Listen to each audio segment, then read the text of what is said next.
Hello நண்பர்களே, எல்லாருக்கும் பொங்கல் நல்வாழ்த்துக்கள். எல்லோரும் நல்லா பொங்கல் வச்சு நாள் கொண்டாடுங்க, சாமி கும்பிடுங்க, நல்லா சாப்பிடுங்க. அதுமாரி சாப்பிடுங்க. எல்லாருக்கும் பொங்கல் நல்வாழ்த்துக்கள்.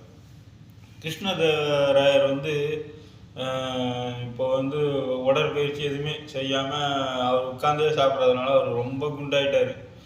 இப்படியே போச்சுன்னா நம்ம தேவராயருக்கு நோய் வந்துடும். ஆனால் அவர் அதுக்கு முன்னெல்லாம் அந்த நாட்டையே வெறுங்கால சுற்றி வருவார், குதிரையாட்டம், வால் பயிற்சி இப்படின்னு நல்லா ஹெல்த்தியாக நல்லா தான் இருந்தார். இப்படியே இருந்துருவோம். அப்புறம் அவர் திடீர்னு என்ன தெரியல, அவர் எதுக்கும் போகிறதில்ல, உடற்பயிற்சி பண்ணுறதுல எதுக்கும் போகிறதில்ல, வீட்டிலே உட்காந்து சாப்பிட வேண்டியது, அப்படியே தூங்க வேண்டியது, அப்படியே அவர் குண்டாயிட்டார். இதை பற்றி மருத்துவர்கள்லாம் ஐயா நீங்கள் உடற்பயிற்சி செய்யணும் அப்படின்னு அவர் ரொம்ப கடுப்பாகி போய் இனிமேலேருந்து எனக்கு யாரும் அட்வைஸ் பண்ணிங்கன்னா நான் உங்களை எல்லாத்தையும் சிறைச்சாலையில் போட்டுரும் அப்படின்ட்டு. உடனே அவங்க பயந்து போயிட்டாங்க. உடனே பயந்து போயிட்டு உடனே நேராக தெனாலிராமன்கிட்ட போயிருக்காங்க.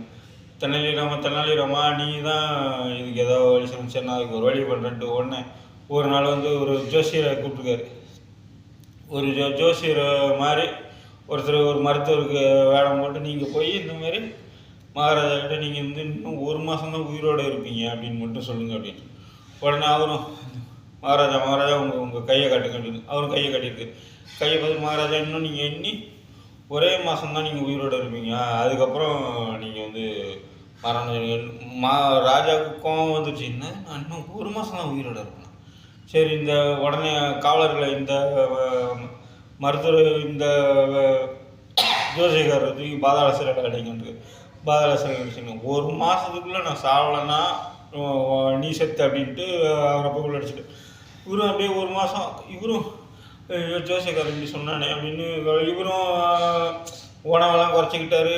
அங்கிட்டும் இங்கிட்டும் நடந்துட்டு அவர் ப்ரெஷர்லேயே இப்படியே போனவொன்னே அரசரம் அப்படியே கொஞ்சம் கொஞ்சமாக உடலில் இழைச்சிட்டாரு. 15 நாள் இருந்துச்சு, இன்னும் 16 நாள் 29 நாள் நாளை ஜோசியம் சொன்னது முடிஞ்சு ஒரு மாதம் முடிஞ்சிச்சு. உடனே அந்த ஜோசியக்காரனை வெளியில் கொண்டு வாங்க அப்படின்னு. வெளியில் பார்த்தியா நான் ஒரு மாதம் ஆச்சு இன்னும் நான் சாவலை, ஜோசியம் பொய் அப்படின்ட்டு. ஐயோ மகாராஜா நீங்கள் போய் உங்கள் உருவத்தை கண்ணாடியில் பாருங்க அப்படின்னு. சரி நான் இப்போ என்ன ஒல்லி ஆகிட்டேன். ஆமாம் மகாராஜா, இதை இப்படி எனக்கு சொல்ல சொன்னது தெனாலிராமன் தான். அதனால் நீங்கள் பழையபடி நம்மளுக்கு என்ன ஆகுமோ உணவை குறைச்சி உடம்பு ஸ்லிம்மாக ஆகி நல்லா பழையபடி எக்ஸசைஸ் இதெல்லாம் பண்ண ஆரம்பித்தோன்னா உங்களுக்கு